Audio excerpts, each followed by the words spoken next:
5,000 के बाटे हैं हमने के 3,000 रुपये बा। चलो जा तुम जुगाड़ पानी लगाओ जाओ कहूँ चंदा उंदा मंगाओ तब ना पैसा रही तो फुल मूर्ति है सजावट सजावट को कुल सामान लिया तू टेंशन ना ले हम है ना तू चल खाल से सरस्वती पूजा के कौन चंदा ना दी नाम पड़े ओकर हम बाहर कबा दे हमारे नाम पंडित कहो बाबा पाए लगी बाहर लगी खुश रहा आनंद रहा का समझ है कहाँ चल देने मर खराबा अरे बचवा अरे बाबू का कुल रखले वाले गोला तारे नींबू के पेड़ है सरस्वती माई के चंदा कटाता है। अच्छा हाँ ठीक है करते नहीं कहाँ रखा था फ्रूट लग पछुला पश्चिम टोला ना पश्चिम टोला हाँ ठीक है आ 501 रुपया दे एकरा ले कम ना ले ए बाबा हाँ सुनी हाँ हम पढ़े लिखे वाला आदमी है ठीक बा हमरा भी उतना पैसा नहीं थे चुपचाप जाई तो बगल चाची जोन भाई न हाँ बगेतन पर चाची हाँ करे घर में जाइम न तो को लइका तो जानते वाले नौकरी में है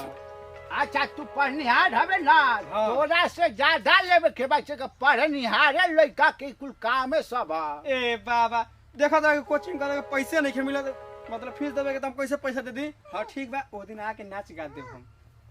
चाउर एक बोरिया बेच दे कुल काम हो जाए ठीक ठाक समझ गए सरस्वती में चल ठीक बा हां तो देख ले हम चले बाले देख सुनो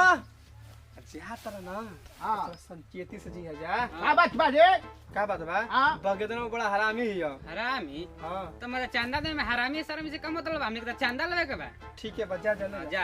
हां जा चलो चलो चलो तो चल तो देखल जा के के होने फेंक देनी इनरे जानू पलंगिए पहोई आज डिनरे जानू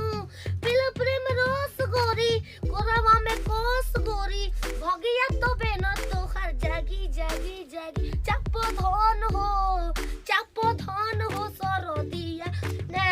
लागी मजा मिली तो हरदिया ना लागी चापो धन हो चल ता ए भौजी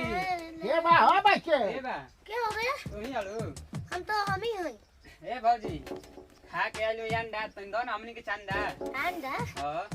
अंडा नहीं खा के हां पूजा में अंडा खाबो पूजा अबे 10 तारीख के बा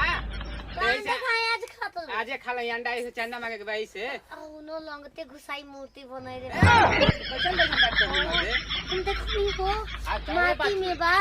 माटी में बा का बा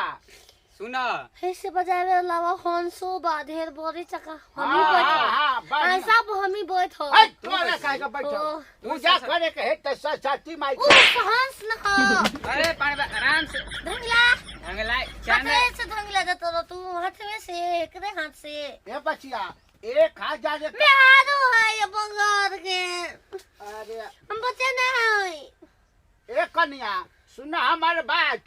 1051 रुपया चंदा देवे के बाद कि नाच उच कैले बन जा डीजे उजे हां वो दिन चले के बता रहा हां चल हु के बा चलो हां चलो जा अट पैसा बा कहां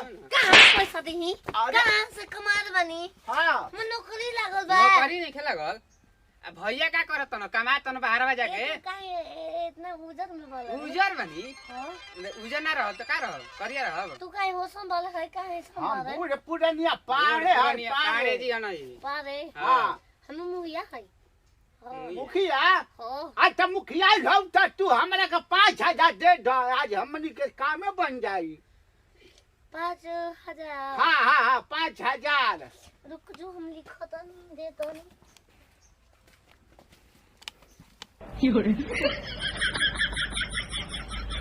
ले जा ओ चाक के ले जा तो शैतान है ये तो ये ना 5 लिख देनी आप अरे आप का लिख दी दो कॉपिया पर लिख दी 5 लिखला से होई ए भौजी एनिया सुन पहले ए नाम के 5 लिखला से ना होई ए चंदा द चंदा खाना में सुतबो हम संगवा ओए हो भैया हम बंगला नहीं के दरात आनी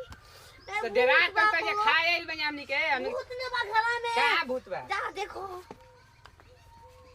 यार के ना पता सपने सोते तो भी पता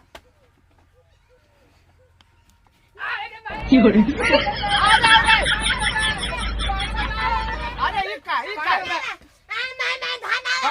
आय मैं हमनी के लेके जाई पाड़े बाबा हम तो गइले आई